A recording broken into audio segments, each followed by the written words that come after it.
ये विधानसभा है धौरैया विधानसभा, ये बांका में है और आरजेडी का फिलहाल इस सीट पर कब्जा है। लेकिन धौरैया का मिजाज क्या ऐसा रहा है कि हमेशा यहाँ लालटेन जलता रहा है या फिर कभी तीर भी जला है, कभी कमल भी खिला है? क्या इतिहास, क्या रिकॉर्ड रहा है इस सीट का, जानते हैं।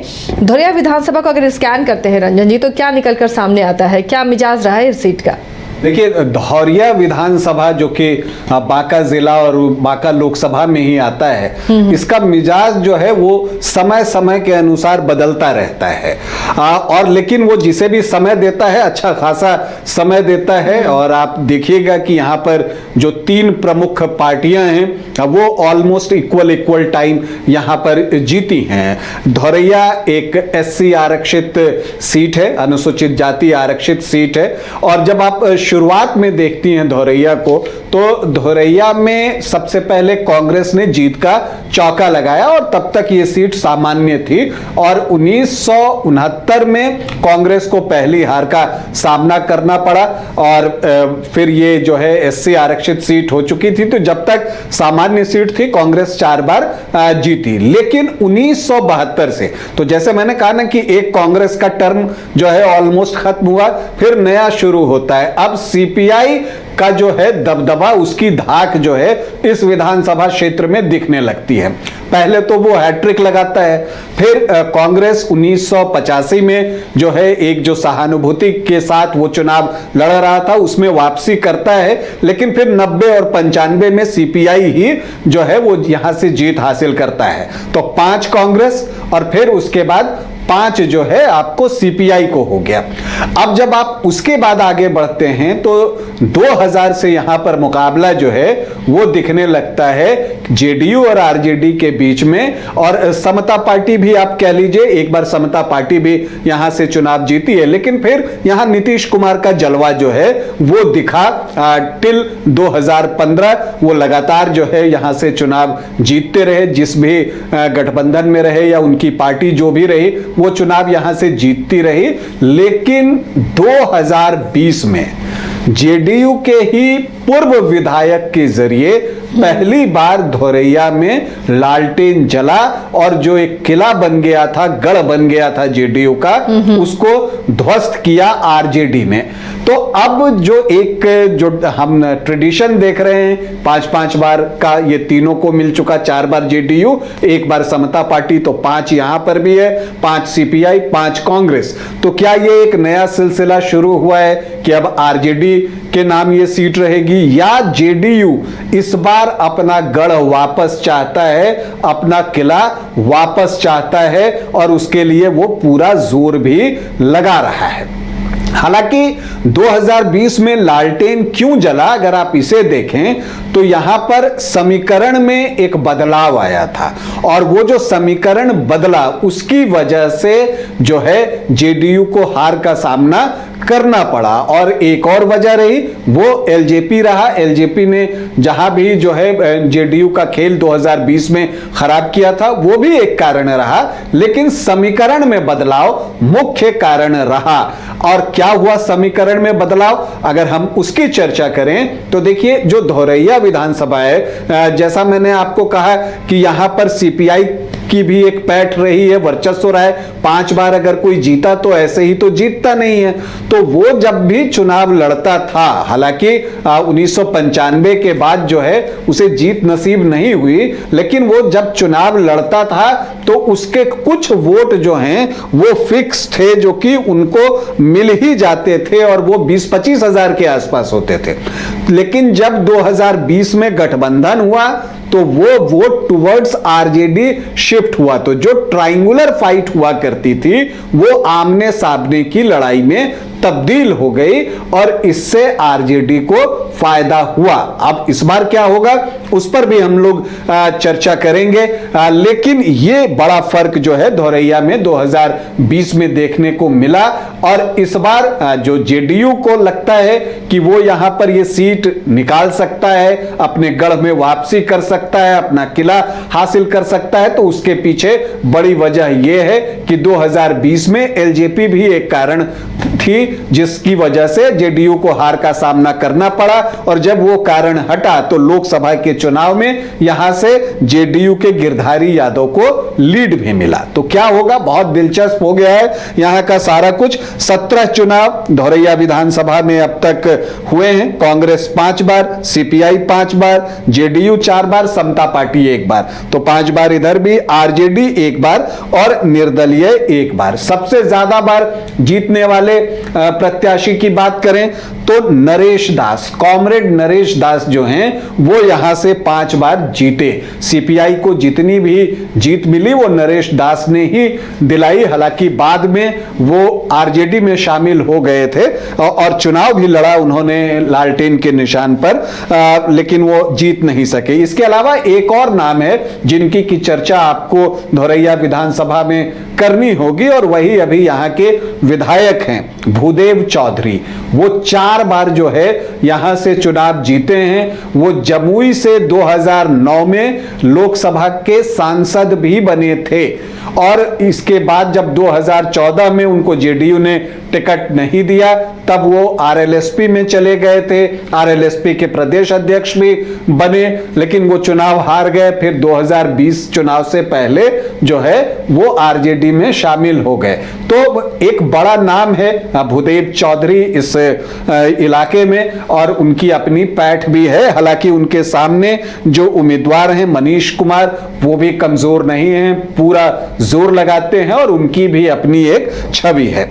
अब हम आखिरी 3 चुनाव की अगर हम यहां से बात करें तो क्या कुछ दिखता है। 2010 में जो है यहां पर आपको मनीष कुमार को जो है वो चुनावी मैदान में उतारा गया था, क्योंकि 2009 में भूदेव चौधरी लोकसभा के लिए चुन लिए गए थे। तो सिटिंग विधायक तो भूदेव चौधरी ही थे, लेकिन वो लोकसभा में चले गए थे, तो टिकट मिला मनीष कुमार को, और उनके सामने कॉमरेड नरेश दास जो है वो आपको आरजेडी के टिकट पर चुनावी मैदान में उतरे, और सीपीआई से मुन्नी लाल पासवान थे। कांग्रेस ने भी अपना उम्मीदवार दिया था यहां पर मंडरेश्वर कुमार मंटू। तो यहां पर मनीष कुमार को 40,261 वोट आए, मतलब 35.7%। नरेश दास को आए 28.31% वोट, मतलब 31,919 वोट, और मुन्नी लाल पासवान को 25,265 वोट आए, 22.61% वोट, और कांग्रेस प्रत्याशी भी लगभग 4.5% के आसपास वोट लेकर आए। तो आप केवल आरजेडी और सीपीआई का मत प्रतिशत देखें, 28.3 आरजेडी और सीपीआई 22.61, तो यह आंकड़ा 50 को क्रॉस करता है, लेकिन यहां पर 35.71% वोट लाकर मनीष कुमार जीत हासिल करते हैं 8,342 वोटों की, क्योंकि ट्रायंगुलर फाइट यहां पर थी। फिर 2015 आता है, फिर से मनीष कुमार जेडीयू के टिकट पर ही चुनावी मैदान में थे। हालांकि इस बार आरजेडी उनके साथ थी और कांग्रेस भी उसी तरफ, क्योंकि उस समय महागठबंधन बना था। इस बार जो है भूदेव चौधरी आरएलएसपी के टिकट पर चुनावी मैदान में उतर जाते हैं, और सीपीआई से मुन्नी लाल पासवान जो है वो फिर से चुनावी मैदान में होते हैं। और फिर आप देखिए यहां पर मनीष कुमार को आते हैं 68,858 वोट, मतलब 44.41% वोट, और भूदेव चौधरी जो आरएलएसपी प्रत्याशी थे उनको आए 44,704 वोट, मतलब कि 28.83% वोट, और मुन्नी लाल पासवान जो सीपीआई प्रत्याशी थे उनको 24,501 वोट, मतलब कि 15.8% वोट। तो यहां पर भी आप देखती हैं कि कम्युनिस्ट का जो एक वोट था वो अभी भी उनके पास इंटैक्ट था। यहां पर भी 16% के आसपास मत उसे आए, लेकिन जीत मिली मनीष कुमार को 24,154 वोटों की। 2020 में परिस्थितियां बदली, जेडीयू वापस से एनडीए फोल्डर में, तो यहां पर आरजेडी ने भूदेव चौधरी को उतारा, क्योंकि भूदेव चौधरी आरजेडी में शामिल हो गए थे। और दिलचस्प यह था कि वाम से गठबंधन हो गया था लेफ्ट से, तो सीपीआई ने अपना उम्मीदवार नहीं दिया, और इसका लाभ जो है वो भूदेव चौधरी को मिला, क्योंकि वो वोट ट्रांसफर हुआ उनकी तरफ। मनीष कुमार को आए 75,959 वोट, मतलब 42.2% वोट, तो वोट उनको कम नहीं आए। भूदेव चौधरी को आए 78,646 वोट, मतलब कि 43.7%। और जो एलजेपी प्रत्याशी थे वो वोट तो सिर्फ 4,081 लाए, 2.3%, लेकिन इतना काफी था मनीष कुमार और जेडीयू का खेल खराब करने के लिए, क्योंकि भूदेव चौधरी सिर्फ 1.5% के मार्जिन से 2,687 वोटों से ये चुनाव जीत गए और धोरैया में लालटेन जो है वो जल गया पहली बार। तो ये चीजें दिखी। अब इस बार जब चुनाव होगा, समीकरण यही है, मुझे लगता है आरजेडी लेफ्ट का गठबंधन है, तो फिर से लेफ्ट यहां प्रत्याशी नहीं देगा, तो ऐसी परिस्थिति में उनके वोट आरजेडी की तरफ जा सकते हैं। लेकिन जो अभी चुनाव हुआ, जब यहां से चिराग पासवान की पार्टी एलजेपी भी आ गई थी एनडीए फोल्डर में, तो लोकसभा में यहां गिरधारी यादव जेडीयू के जो सांसद हैं उनको यहां पर बढ़त मिली है, तो एक उम्मीद जो है जेडीयू के लिए जगह है और उसे लगता है कि यहां पर वो वापसी कर सकता है और फिर से अपना किला हासिल कर सकता है। तो प्रत्याशियों की बात करें तो यहां चूंकि दोनों दमदार प्रत्याशी हैं, बहुत फर्क नहीं होने वाला। एक बार फिर से मानकर चलिए कि भूदेव चौधरी और मनीष कुमार ही आमने सामने होंगे। लेकिन चूंकि यहां मुस्लिम प्रत्याशी जो हैं, माफ कीजिएगा, मुस्लिम वोटर्स जो हैं, उनकी संख्या बहुत अच्छी है, 18% के आसपास है। तो एक बड़ा सवाल और जो चर्चा होती है कि क्या एआईएमआईएम यहां पर अपना प्रत्याशी देगा। अगर वो प्रत्याशी देगा तो जो है जितने भी वोट वो लेकर आता है उसका नुकसान जो है वो आरजेडी को हो सकता है। दूसरी तरफ इस बात पर भी नजर है कि जन सुराज जो है वो कौन सा प्रत्याशी यहां पर उतारते हैं, तो ये देखना यहां पर दिलचस्प होगा, उसका भी एक असर पड़ेगा। वो स्लाइड है, ये दोनों दल जीते न जीते लेकिन किसी को हरा जीता तो सकते हैं, ये मानकर चलिए। अब हम यहां के जातीय समीकरण पर अगर गौर करें तो जो एससी वोटर्स हैं वो 13.56% हैं, मुस्लिम 18% हैं और यादव यहां पर 15.5 से 16.5% के आसपास हैं। मतलब यहां पर 34 से 36% का MY ब्लॉक बनता है।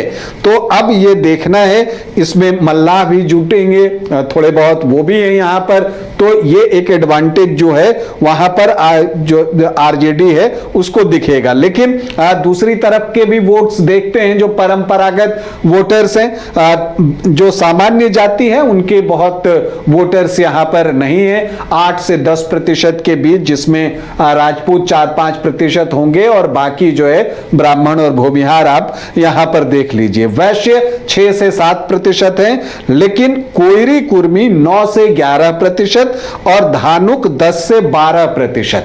तो ये आंकड़ा 20 से 22% का हो जाता है। और जब आप सामान्य जाति, वैश्य और कोयरी कुर्मी और धानुक को जोड़ते हैं तो वो 35 से 37% का आंकड़ा पहुंच जाता है। तो दोनों गठबंधन ऑलमोस्ट बराबरी पर, और यही चीज आपको पिछली बार भी दिखा, हार जीत का मार्जिन 2,687 वोट, तो यहां पर दोनों का वोट जो है लगभग बराबर हो गया।